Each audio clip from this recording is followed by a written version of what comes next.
Happy second night of Hanukkah, everyone. Welcome. So this is our boat pose night 2.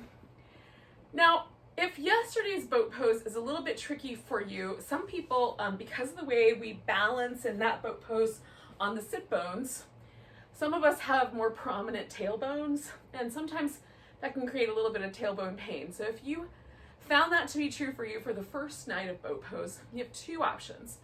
One is just to put more padding underneath your seat, and that can sometimes give you enough softness that the tailbone isn't bothered. Or you can try tonight's boat pose number 2. Now this is another foundational pose. We've got the half boat and the full boat. Sometimes I call this one kayak because it gets kind of low to the ground. And the pivot point, rather than the sit bones being kind of the pivot point or the point of balance, it's the sacrum. Now the main thing with this boat that we really want to be mindful of is not letting our low back arch too much. So we really want to keep a neutral curve in the low back. There's a tendency for a kind of like a loaf of bread shaped lifting on the abdomen. That's normal. The hip flexors are used in this boat pose quite a lot, and they'll push the internal organs a little bit forward, and so you'll get like this little rounding in your belly. That's normal.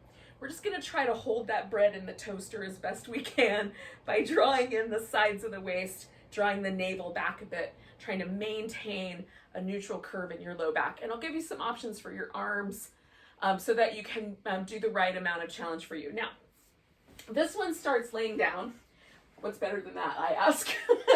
So we start laying down. Now we can organize the legs closer to the ground or higher up, and you'll decide how that works once you get there. You're gonna roll your shoulder blades up off the floor, and then we're gonna elevate the legs. You can go way up high. That's a little bit less pressure, a little easier to hold that low back curve. You can come down lower for a bigger challenge.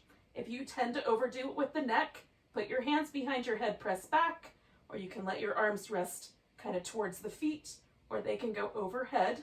So choose the amount of boat for you, and then just hold it as long as you can. And again, we're just keeping that little bread in the toaster, hug it in the sides of the waist.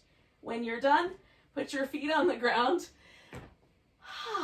Let yourself relax. There's a little bit of a rush. I feel like a little energy boost. I call it a whoosh at the end of that pose. I love that.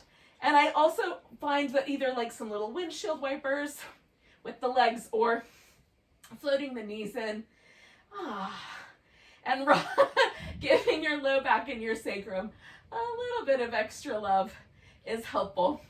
Hopefully you enjoyed that boat. So these two boats, yesterday's and today's, are really the basis, the foundation for all of the boats we're going to do over the 8 days of Hanukkah.